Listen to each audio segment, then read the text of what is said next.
was Charles' grandson. Yeah. He was there a lot, and I don't think he ever knew it.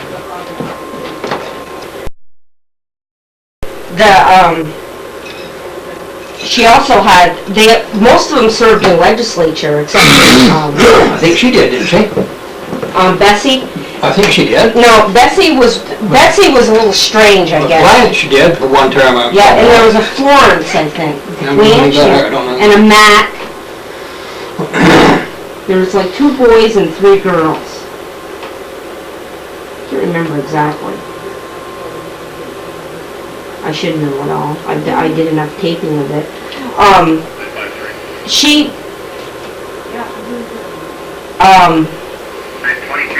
The people that actually made her famous were like the Woodbury people. Though Hugo was related to Bessie Drennan. His wife was. Never heard that. Yeah, they were cousins or something. And she would go down and visit Bessie, and Bessie would complain to her about how hard she had to work and how she had to clean the house and everything. And Hugo's wife, to make her feel better, would buy one of her paintings. So the person that has the most Bessie Drennan paintings is Hugo Myers. But they are valuable now. But did you see that right up in the Burlington Free Press a little while ago about Bessie Drennan? They were going to have one of her paintings on display in Stowe. I guess I vaguely remember it, but I didn't save it. Didn't read it. They talked about, it was a picture of the Yellow Tavern, and when I was doing this tape and stuff, I found out that when Jane Beck wrote her book on Bessie Drennan, have you read that book? Never heard of that either. I'll mail it to you, because I've got the book. But she talked about the Yellow Tavern as being like the home that Bessie grew up in, where Sprague lives.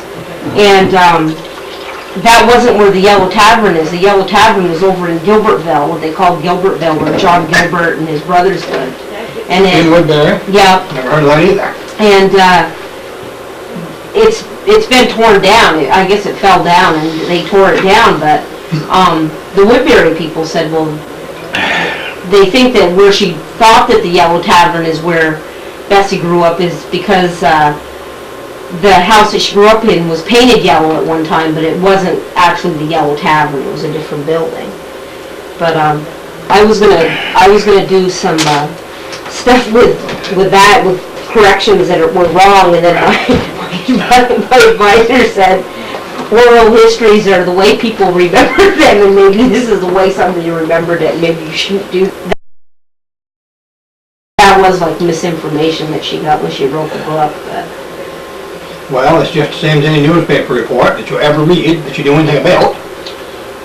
it's the way that they see it. Compared to the way you the way you see it, and That's right. not the way it was. Now, Bessie Drennan was kind of a grandma hoses, Yeah, she was. and then she did do some kind of nice country type paintings. Yeah, she did.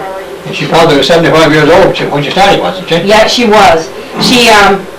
She used to play the harmonica. That's what like everybody kind of remembers, is her playing that harmonica and marching up and down the street. And I'll have to show you the video because I'd like to see it. have you ever do you know David Stevens? He lived in Woodbury. It works with horse and parks. No, he's a minister. He's a minister over in Marshfield, I think.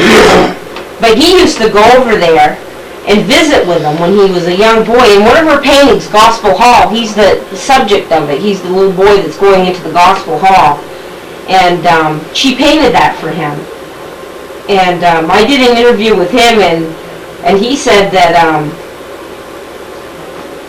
she never married, or she never had a boyfriend that they ever remember. And he said that Bessie was like the one that like she did all the housework. You know, that's what she did, and she never really did anything. Well, painting was famous, but he said the funny part of it now is like she's the one that's the most famous out of all of them, and here they all served in legislature but her, and she was left home to clean, and she ended up being the famous one out of the whole bunch. But My dad, Everett, I got a daughter that can paint too. All right. Painted Yes, this, you have. painted that one over there. You painted that one over there. That's Patty down on the farm. Never knew her. Yeah, She's the top one on the right there, Patty. Married Everett like me. God, she. Well, no, that's me in red. She's in blue in the back. No, I'm talking about the smaller picture. Oh, yep. Yeah. Yeah, she Right, can she's- paint. By God, She took one lesson. One painting lesson, and then she just did, she she took her off. did it. Just. Well, she had the talent and wanted to do it. Yeah. Yeah. No, Charlie Patch, all he does is paint. Yeah, I know he's made some pretty good pictures too. Yeah. But my favorite, of course, was Drummond Rockwell. I've studied him a lot and been to both museums. 4 years ago, in town of Craftsbury, we made the float out of that, painted of the Great Horseshoe Forging Contest. Had 2 operating forges on a triaxle trailer bolted around the common horses. Had his painting hanging around the trailer. That was kind of an interesting thing. Yeah. But that, I was 4 years and 3 weeks old when that painting came out, November 2nd, 1940. And that painting meant something to me, because we had a forge set up right in front of the horse barn then, and I'd seen Dad make horseshoes out of sleigh shoes. Before that painting even come out, November 1940. So is the painting of, do you know the subjects in the painting? In the book, with the Rockwell Illustrator, it tells who they are. And it was staged in a double forged blacksmith shop in Shaftesbury. And it tells in the summer 1947 Vermont Life who the people are. And that painting is also the cover of the summer 47 Vermont Life.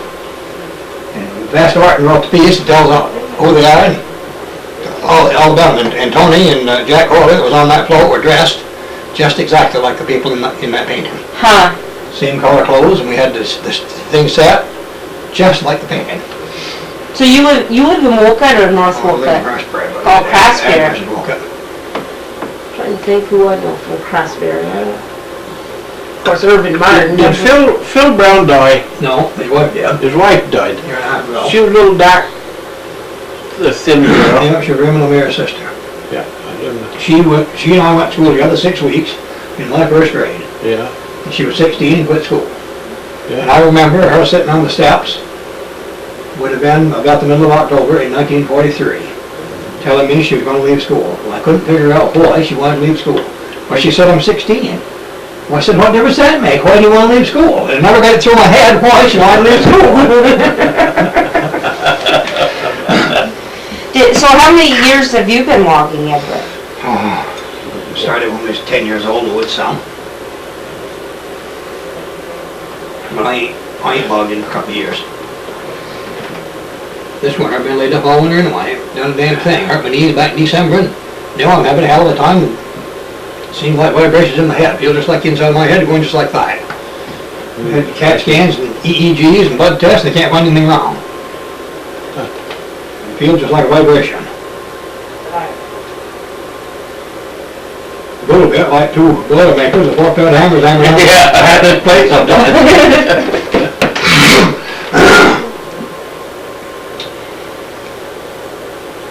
Well, so is that what did you log all your life? Is that what you've done mostly? I work quite a lot. Well, he was a half-assed carpenter. He got that out of carrying wooden men out of logs up there. Built this mill in '73 and I run that full time for 12, 14 years. He had a lot of fun running that car up and down the tramway up there. He wanted to Oh yeah, tell me JB. the story about that.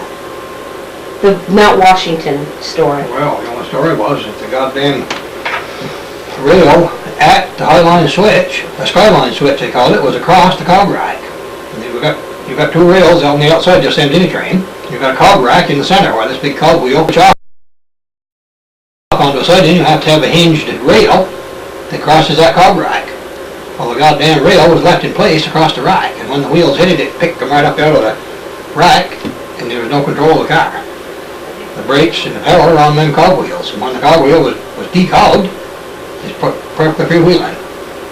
So the engine pushes the car up, and it backs back down in front of it.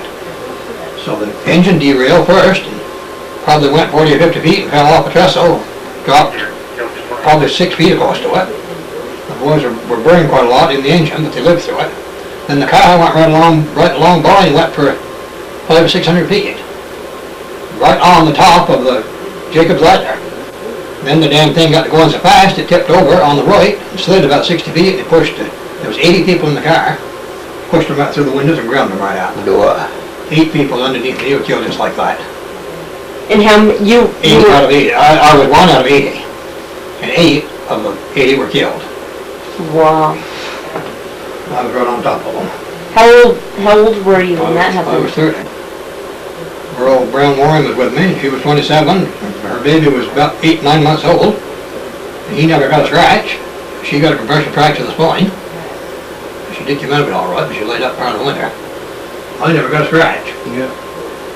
We were lucky, we was on top. The ones that was on the bottom, tipped over. Of course, the window was just same as any railroad car, real close together. They held the framework between the windows, they wanted 8 inches apart or so.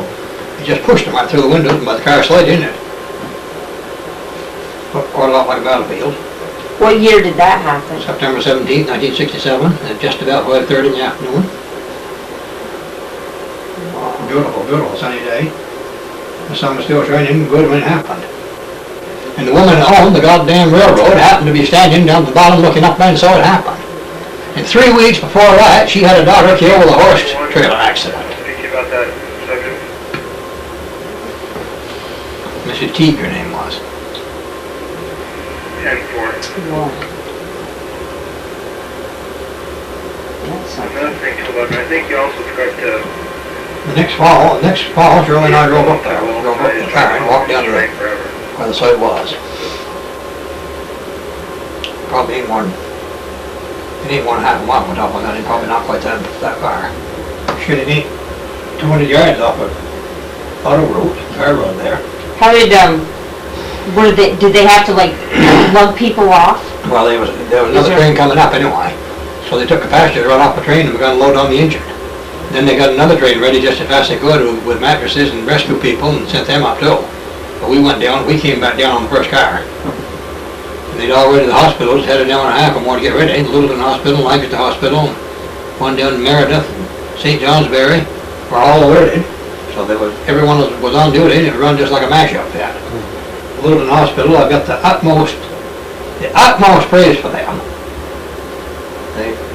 They had people enough there to tend to everyone, and they knew what they were doing. So if anyone that lived to get to the hospital lived, but the ones that died were thrown on the spot. Yeah. I had a man, had a whole chunk of his head smashed right out, holding a t-shirt against it. Well, I know about his wife, well, I don't know which one his wife was. I don't know if he lived or not either. There's a whole chunk of his skull, big as a hand gone right on front of his head right here. So I don't know if he lived or not.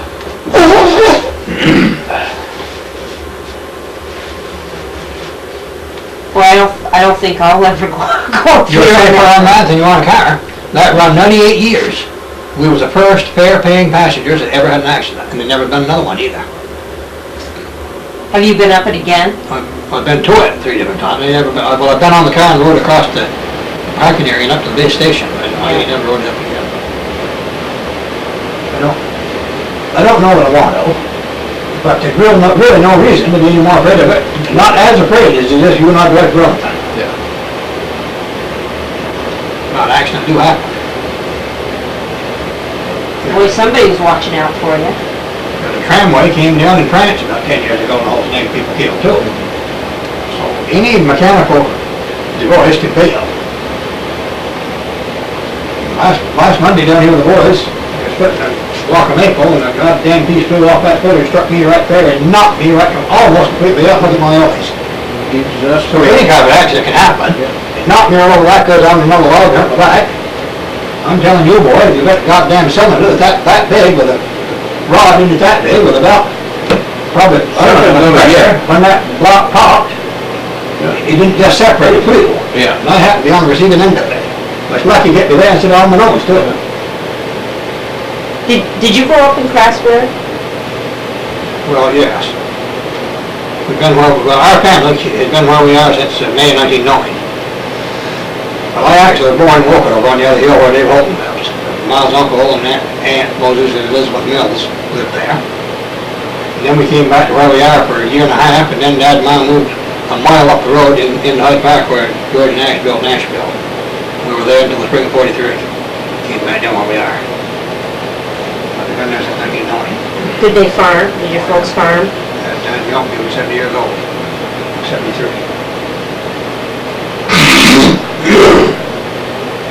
So how many generations of Vermonters are your family? Well, Dad was you know? 4.5 years old when they came there. Well, we go far back to an English Revolutionary War soldier. War ship was in the English Army. And then he was taken prisoner, and soon after that, the war was over, and he was released and settled in Stratford County, New Hampshire. He had 3 children there. Then he came to Williston, Vermont, and had 2 more in Williston. And we came from our youngest son, born in Williston. All of the Demerits that I know anything about, we all originated from an English Revolutionary War soldier named Richard Demeritt. All these Demerits here in Johnson, Waterbury, were all kin to us. I never knew them, but Flossie Demeritt was his teacher. She was cousin of my grandfather. Her father's name was Lewis, and that's all I know about it. If I could find out what the hell his father's name was, then I put the puzzle together. You know, did you try going through the Mormons? No, I never have. I've got what they call the Demeritt history. There's no more of a Demeritt history than there's a Bradley history or any other family history. Nothing but absolute bullshit. Yeah. They've gone to the Social Security files and took the names out of the Social Security files, and that's all the history there is to it. No different than it would be if it's printed for you. Is it Mom's mom that they can't find? Yeah. They can't find where she was born There's four of the kids they can't find. 3 or 4 of the kids. What were their names? Moore, wasn't it? Moore. It must have been the boys. No, Dad. No. It was Moore. Grandma. It was on Grandma's side, so it'd Grandma's be a side. Moore. Be more. They've been to New Hampshire. They can find half the family. It's somewhere in New Hampshire. And I don't know where the other...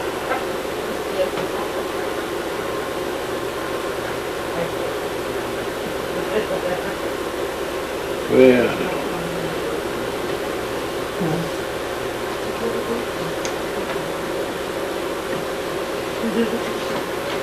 So did you log with the skidder? Everett, did you log with horses or? Oh, we started with horses. Your daughter Kathy, oh yeah. Dad started with that's had quite a few cars today. You want to say hi, He Daddy? was a kid. They didn't have a draft animal of any kind. She's coming He for... raised 2 bull calves. Oh, hey. When they got Oh, I'll just get my place at the table. Here. hitch them out, he and his sister pulled wood down. Talking to His sister everybody. was Ella Tolman, Sonny's mother. Yeah, No, so, Cannon. Pulled wood down. Kathy, Robin. We pulled the wood down with them bulls. He said it way ahead doing it on a All headstand. 8 So it weeks. was oxen. He Well, used they were oxen oxen. then, they know they were bulls, they never They're was, bulls. they never would be Yes, bulls. Make Getting the rest then. steers. Yeah.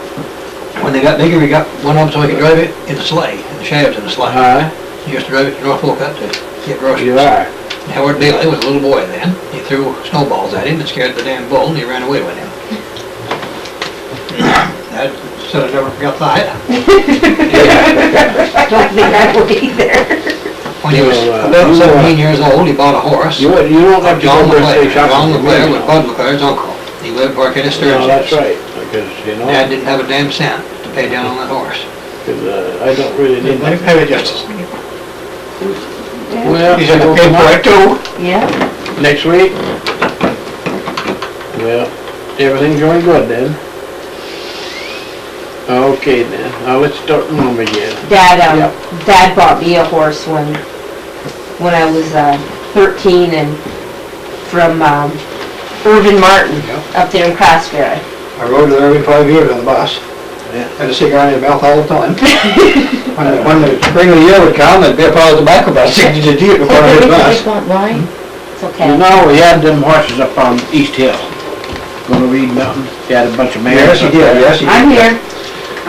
Well, I went out, No, so we're mine gonna buy a Put the video going. coat for her pony, I you didn't know know. it. And I locked it out. Uh, I got on the video. What's got me interested over here? Who's that? Fellow? Why? Okay, then, I'll talk to you later. Norman Courier. They Yeah, bought a I love ya. Russ Island. Personally, love her. And Right. went out, and all these mares had colts. And he had to have them mares up to Holiday Inn, Holiday Hill, for riding up there, and he didn't know what the hell to do with the colts. Well, who did you buy, 4? 3 or 4? We bought 3. About 3 of them bastards.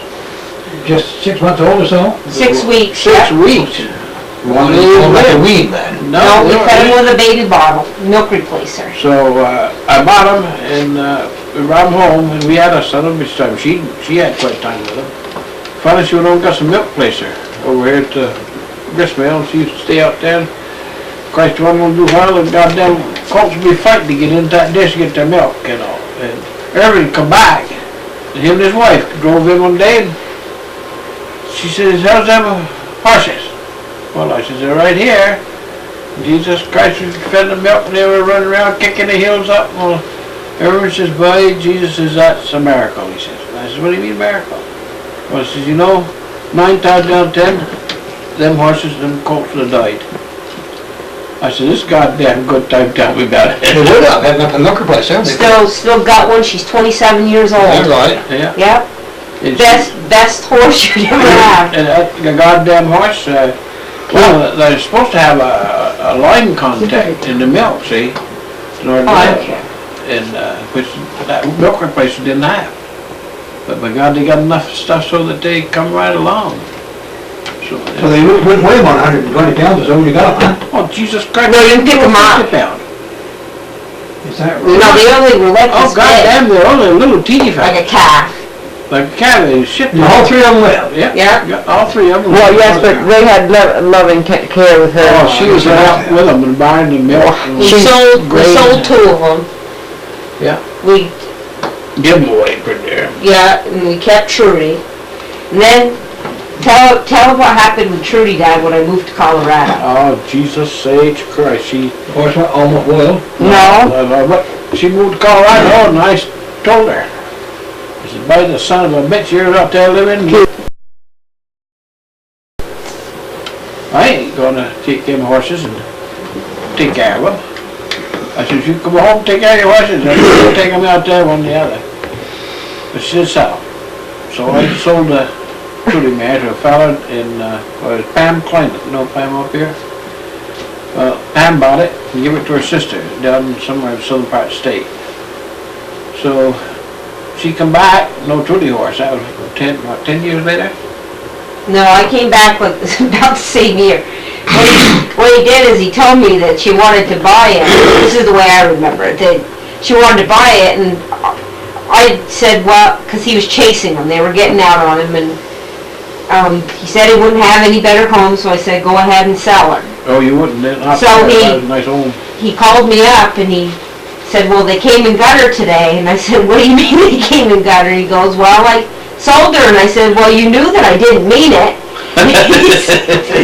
Yeah, but Dad cried all while when they left with it, and And he said, well, she's gone. So I think I was about 19 then, and every chance I got, I would like sit in his lap and tell him.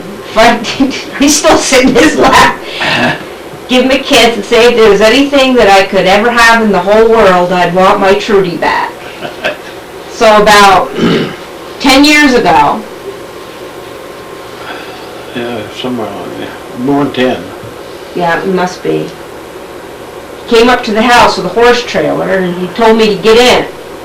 And I wanted to know where we were going. I knew he had something to do with a horse, but I didn't really want a horse at that point because I was out of the horse thing. I was into bigger things, and he said, well, just get in. So I got in, and we drove to New Hampshire. And Way below Windsor, you go way down this, across that covered bridge, that road across there. Cornish. Cornish, that's where we went, Cornish, New Hampshire. but let her finish. no, you can tell it. And we finally come to place and, thank God, that, I knew her right off about the horse. So, we stopped. Robin says, there's my Trudy! So, And do you know that horse knew her? yeah. Came right to her? How long you Oh, been, 10 years or more? 10 years. yeah. Well, no, it hadn't been that long. Maybe not. It probably had been 5 Did you or know the horse, 6. that's what you went after, the horse? Yes, we bought it back for a surprise for her. Well, the girl had it when they bought it for her, and she was in grade school, and she was going to college, and she couldn't stay home and feed it, see? So, I felt done, I bought it back. This is what he said to me? There's your goddamn horse. You don't have to sit in my laps anymore and hug and kiss me. Tell me how more than anything in the world you want that horse back. Now you've got her. And you still got it. You keep her until the day she dies. And she's 27 years old now. So Well, horses live to be 32 or 3 sometimes. yep.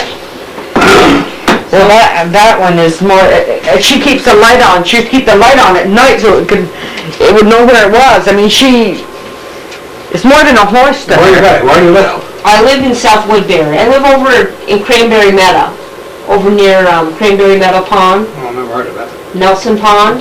Yes. I live about a quarter of a That was mile. South Woodbury out toward Silver Lake on that road. Silver Lake. Where the, Would that be number 10? Yes. Yep. Except you go the other way, out towards County Road, Okay, takes you back to okay. Hardwick. All right. Yep, I live out there. That was called Silver Lake. One time. You know, they've renamed those ponds so many times. Of course, you got all these flatlanders that know so much more about it than people grew up there. Dog Pond, they renamed that Valley Lake. ready, they've all eaten. And I've always known that as Valley Lake. Somebody told me the other day they're gonna rename Nelson Pond, and they said, well, Jesus, we just get to, She said she got the image. we grow Oh, up man. knowing them as something, and then people come in and change the names. Well, it was number 10 where they found all those cannonballs here a couple summers Before you know ago. it, we went to a Yeah, everything's on church there. camp up there. Yeah, And we never had been back there for 40 years until I Yes, went you go down, back. just as I was taking it out. I've been over 2 or 3 times since. I've seen Potato. four hemlocks that they're doing there 2 years ago. Now, Yeah, I was in mine, I believe. do you know Grady Neal? Sure. Yeah, he's lives in Woodbury. I live that far from Grady. They ain't trying to go to everything I want to go to. Yeah, he's right into that reenactment stuff. They had a reenactment there a couple summers ago. That's what I went to. That somebody videotaped that. I haven't seen it though. But when Mom and I went to Washington a little while ago, did you tell them about the Philadelphia, the ship that they brought up from Lake Champlain that was down there in the I don't know Smithsonian? if I did or not, Everett. That it was in a battle in, I think it was 1777 or 1776 down on Lake Champlain. And we went and saw that. And it's kind of touching when you go someplace like that and you see something that's hooked to your own state. You're right. Well, I'll tell you, we're based in Fort Benning, Georgia. I married at 59. That made me a little bit homesick. I bet you started crying right Yes, I there. did, that's right. Did you know that person that wrote that song had never been to Yes, Vermont? I did, yeah, Margaret Mitchell. Yeah. She missed something. Well, she's been here now. She come 2 or 3 years ago. Yeah. But she never had been at the time she wrote that song. Well, I don't know if she wrote it or not, but she's the one who made it popular anyway. Yeah. Yeah, I think they want to change that, the state song to Is they that. gathering sap yet up there? Well, yeah. He just up there. He can't start his Bombay, huh? I don't know what the deal is. I don't care. I ain't gonna worry about it. Well, I guess I'm gonna get down and see Canal Boy getting on and go. Well, thank you, Everett. All right. They, Mike, Everett said that they, split 48 cords Yeah, till Monday. since Monday. Jesus Christ, I always take you to that So anymore. up Delano's, what used to be Delano's mill yard, or Peanut Dudley's yard. Yeah. Peanuts. You had a picture of that shit, I'll find it. That's right, but no, Everett's mill to start with. I know we got a picture in here, so I looked Then at they it. got the goddamn plate and went court over it. Yeah. Court Already here, here. next picture of it. It's make the hoops on the wagon wheels roll, you know, to make it go round. Carbon there. Yeah, yeah. That's a heavy son of a bitch. And Jim had it down there in the blacksmith shop. And Keith, he says, you want that? He says, that's an antique. And I said, he says, what is it? He says, that makes rims for your wagon. Carbon. Yeah. And I could have one too. Dan Morrison was Margaret Brown and Kenneth Morrison's father down in Waits River. Died 20 years ago. And they gave me a lot of stuff, and there's a fire bender there too, and I didn't take it. Yeah. Of course, it was the junkyard. Yeah. What junkyard? I kicked my ass 1,000 times, I didn't take it. Well, you know, if you want this one, Everett, I'll give it to you. By God, I do want it sometime, man. I do. When you're down there, you'll have to get help to load it. It's been sitting on this property since we bought it. I moved it out. We bought it, it's been sitting here 30 years better.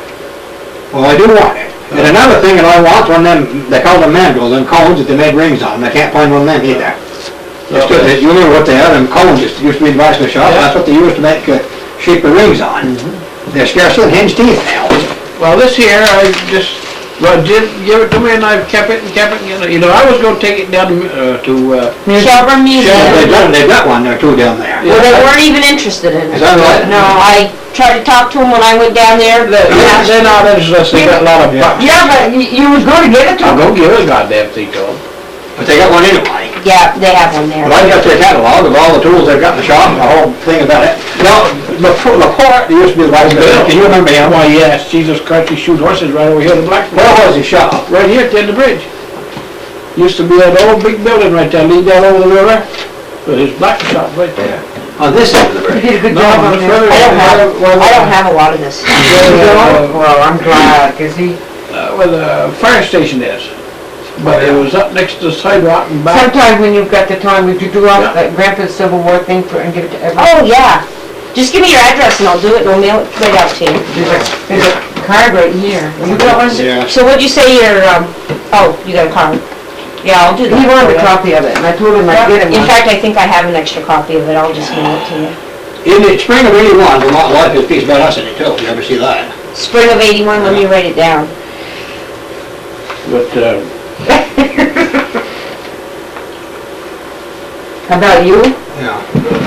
Why was you so important that you get into Life Just magazine? say, thought I was a specimen, I guess. Other people have thought that too. That goes along with being a horse's ass, you know. God, I didn't get in the Life magazine. Vermont Life. Well, not Life, well. Listen, that long street and I together, good article. yeah. And quite a lot of pictures, I got a lot of pictures. Have to look for that, Did you hear that, did Indian Joe build the Bailey Hazen Road? Have you heard that? No, that was two military men, by the name of Bailey and Hazen. They started down to Newberry, and they got over in Low Notch. That's where they ceased the operation. Well, you know, you ever been through Low Notch? Yes. Towards Eden. from Yeah. Eden. From Eden toward Montgomery, got just Yeah. about halfway up in there in the notch. Yeah. Well, that's what that is. Yeah, I just saw that, that's why I was asking See, you they're about doing it. that, so Homer St. Francis would have a clear sailing, you know, from over towards Montgomery. And that Bailey Hazen Road is the road that the people that founded the town of Craftsbury from Sturbridge used. Came from Newberry early in the spring with a tremendous amount of snow. Allow sending horses to get to Craftsbury. Yeah. You were gonna, in spring, I'm gonna get me a four-wheeler. And I'm going up in Newton Valley, and I'm gonna find them gravestones up there. I've never been in Newton Valley, and I'd like to go. Dayton Baker was in that logging 10 years ago, and I'd never get in there. Yeah, so. I've never been in there.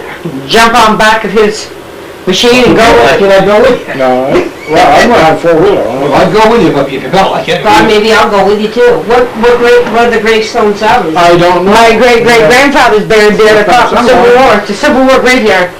Is that the one over in Belvedere? They had 6 Menashes in that war. It says in the paper. In the paper. That's a goddamn good record, isn't it? Yeah, I think so, 100%. The town of Craftsbury was founded with people from Sturbridge Village. And we went to Sturbridge 3 years ago this spring, and Laura and Augusta Dustin in Craftsbury are direct descendants of Colonel Crafts. And Colonel Craft owned an inn. Why do you pull with me when I called touch you? the Public, Well, I remember B-U-B-L-I-C-K that. house, and that's where we stayed. And they've got a big room upstairs with an arch ceiling. That is the room that we expect that town of Craftsbury was Write housed it down. Did, When it was found it was known as Minden. did Bill Clinton get any bucks from you for you staying over there, did he? For the Democratic Party? Probably, you wanna run that I hope he stays in Finland. He's picking up Lincoln and slap, he's taking the donation, you got donations done. I called WDEV the other morning, when they was having a piece about Keep it on. renting that Lincoln Just leave it Road. on. Listen to I said, it appears On that this they want one. that room rented. But don't- So why don't we send Judge Kirby down there and solve two problems all at once? Oh. Big truck full of ice. Yeah. They never quite had to do it, did they? Anytime you wanted to. I don't know, they did not, probably not, You know, probably a lot not. of stuff. Probably We're in back anyway, just So go it's run on. the truck up Let's get there. on. Shit. She, Cedric knows him about it. He said she's the biggest goddamn fool that he ever saw in his life. All she's done since she's been back is make total turmoil, Yeah. so they can't any of them do anything. Yeah. And the damn lawyer besides. I heard she was quite a... She's like a fool. She wanted to know, Everett, because she's got that on, if you know any more history that she, of anything to do with around this district of people or anything. Well, I told her you knew a lot of I might information. not have told everything I know. No, I I might have a few stories yet that you've heard. She had to go help Mike for a minute, but she's coming right back. She's gone what? She's gone with Michael to take the truck back. Oh. She's coming right back. But she's so interested in hearing Everett talk. Well, it's good. You get together and you learn quite a lot. I don't know if I ever told you the story. When I was a kid, Grandpa used to tell a story. That old man that run the store. And his business wasn't very good. So a young lady moved in across the street, opened storefront. So she thought she ought to advertise. So she drew a picture of a young lady leading a monkey. And the young lady leading a monkey. She wrote on the bottom of her picture, "Now I'm young and full of hope. I wash my monkey in Castile soap." Made the old man mad. So he drew a picture and put it in his window of an old man leading a rooster. He wrote on his, "Now that I'm old and lost all hope, I wash my cock in heel soap." But you see, it's just like all stories, it ends right in the middle, with a monkey has more business than I.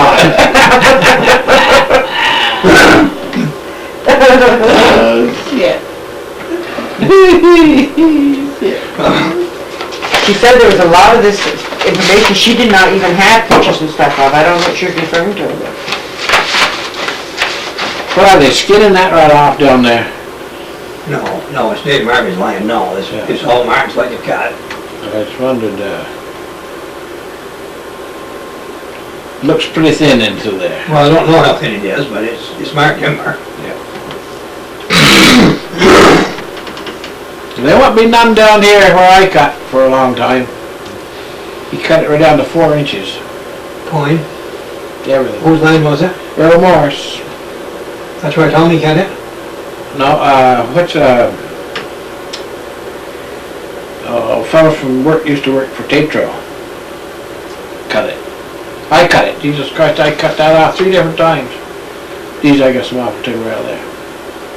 Oh, I left timber bigger than that. But you see, they can't stand it to let a tree grow today. I'd take 3, 4 of them trees in a row, I'd take 2 of them. I'd let them 2 grow. Take out the ones, separate them out.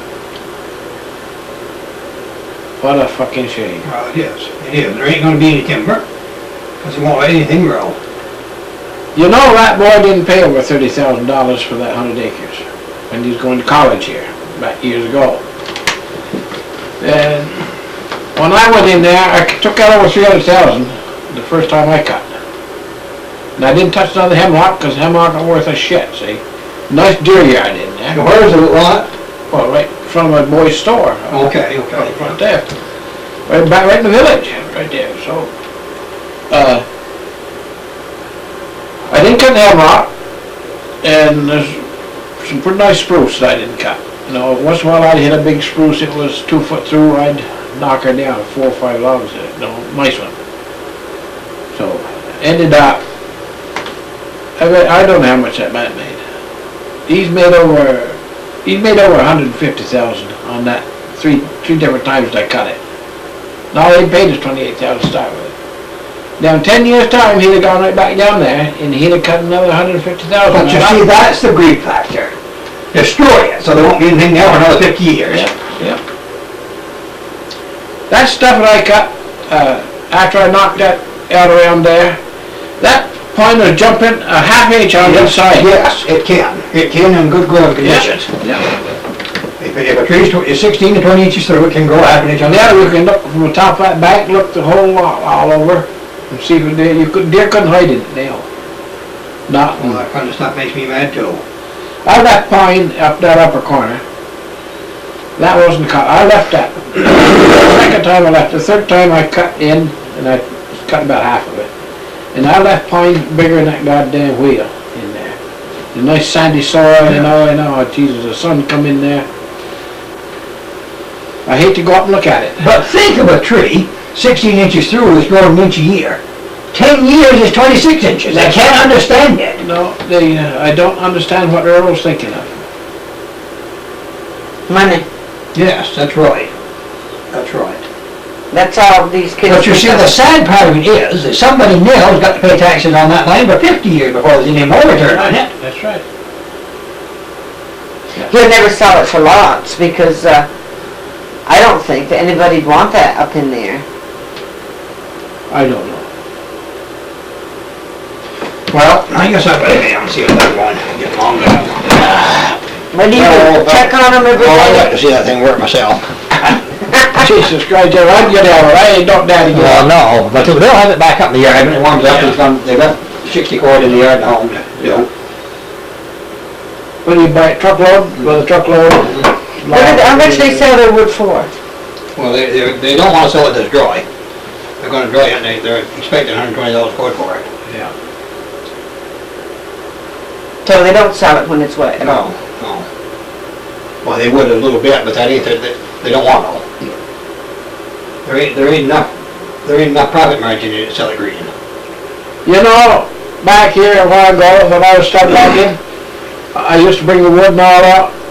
Not the loggers before, they were about that one. I was exactly right. Studying them, I said, I want tops and all. I got in a fucking jingle with the landowner once.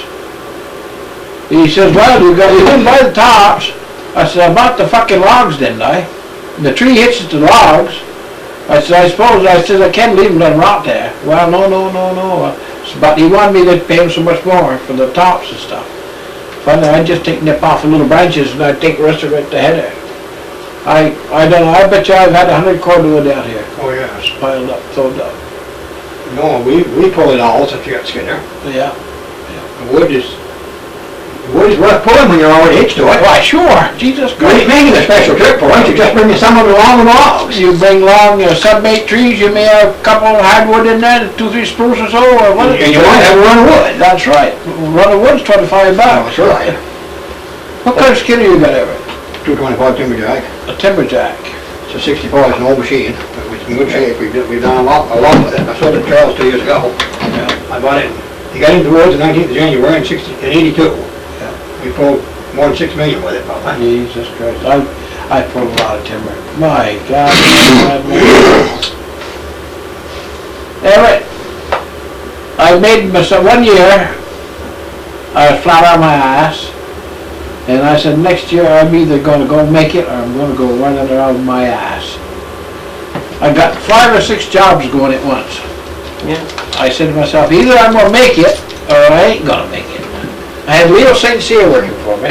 He had a crawler tractor up where Lloyd Graves lives. See, he's Shirley's, my wife's brother.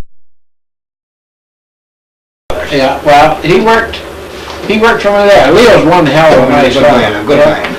And I had Jack Draper working for me, Ken Shedd, and then I had my skidder, and Jack Draper was a good man too. you know, that Ted was a... Yeah, there was a lot of logs in there, and Jack and Don and Reggie, I bought logs of all of them. Yeah. But Kenny Shedd, I ain't got much respect for him. No, Ken Shedd was... Then, well, I put him on a son of a bitch of a job down here on Clark Dodge. That's where Clark Dodge is down on the... Who was that, Frank's grandfather? No, he up in the notch. Clark Dodge. He had that bed and breakfast and everything, that big first farm on the right. That whole flat. Clark and his wife got divorced. And she wanted some money. So it's a force they went down. And they went up to the sugar place. Had big maples, great big bastards. And I had Ken Shedd and Jack. they wanted to cut them. They're big neighbors. I told them, well, yeah. And they come to, they got a lot of stumpage on them bastards. Was it good logs? Yeah, most of them, 1, 2 logs, not over 2 logs for a tree, but, the butt log, they had to cut a log, 4 feet, 6 feet. That's one place I had trouble with a fucking wood. She couldn't move them. The only way to get them is, I'd have, bring them up on his truck, get a truckload of them bastards, and I'd bring them up my butts. They couldn't have them together, so, the rest of the wood, she says, I need some wood. I said, all right. So I hauled in a truckload of wood with a big town truck, loaded up. Well, she said, you can cut it and split it, she says, and put it in there. I says, there's really goddamn cut and split to it, woman, you're going to do it. I says, I got the fucking wood here down for you. Well, she didn't like that, this and that, this and that. So I pulled out after the job was done there. I pulled right out. And went along, the forester got a ring, says, well, ain't Mr. Bradley gonna cut my hemlock too on the other side? Well, he says, not unless you straighten out. He said, Jesus Christ, says, you're fighting with him all the time about wood and butt logs and everything else. He says, you're getting your money right from the goddamn mill. He says, for your log, your stumpage, and it's graded. And at that time, Henry was taken. And she says, you tell Mr. Bradley to come down here. I want to talk to him. So I went down. He says, I wish you'd cut that hemlock. He says, I ain't gonna say no more. He says, if you want so much, you take it. And by God, she never bothered me after that. I went about, some of it pulp, some of it was logs, and we had a hell of a job in that swamp there, some places. Decent hemlock? Yeah, it was pretty good hemlock. But back then, you could buy the fucking stuff for $60, $65, 20 years ago. Half the time they didn't want it. No, that's right, that's right. It's still the same way. Yeah.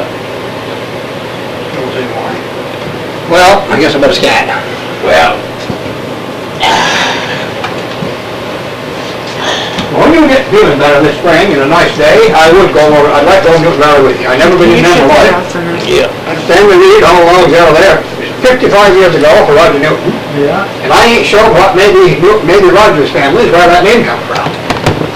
Well, I don't. Where the hell is it? Well, I don't know, Keith, I never used it.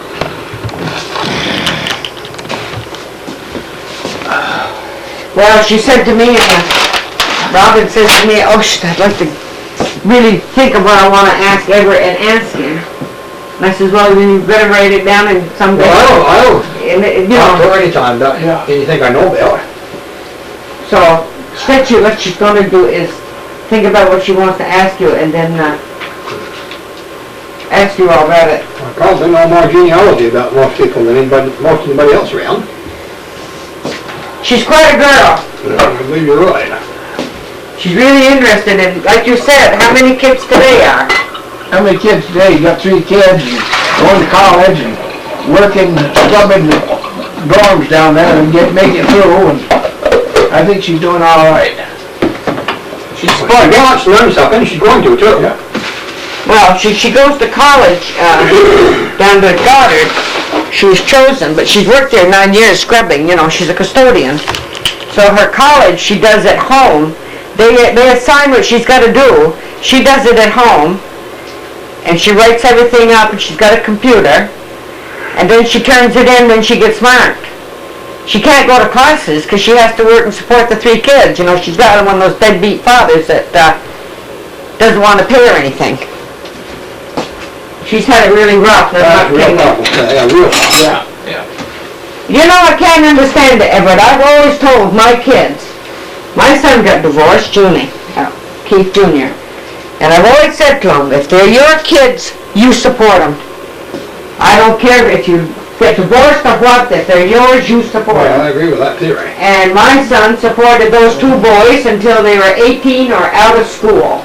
And he still gets some money once in a while. And he's got 2 that don't belong to him on the other end, he married. And he takes care of them. He takes care of them. And They're not even his. Yeah, because his father don't even support him. But he does. I've always told my kids, by God, if they're your kids, you brought them into this They're yours, you feed them. Well, if everybody obeyed by that theory, the rest of us wouldn't have a problem taking care of all the welfare kids there is. But the biggest problem today that our society is faced with is this goddamn dope business. They're on that, and they don't care about anything else. Well, I agree with you. But I can't understand it, really, why they have to go to drugs. Well, I don't have any answers to it. Don't know why. I've never tried it in my life and I don't want to. He got the crank. It goes with that. It's run by a bar, square, sits down the slot. I don't know how that ever went. Make a difference anyway, make one of them. Well, yeah. My God, yes, I want it. I'll take it up when it warms up a little bit someday. Yeah, warm up. Now I got a brand new set of skitter chains. But I've run about 10 hours. They're heavy ring chains. What size?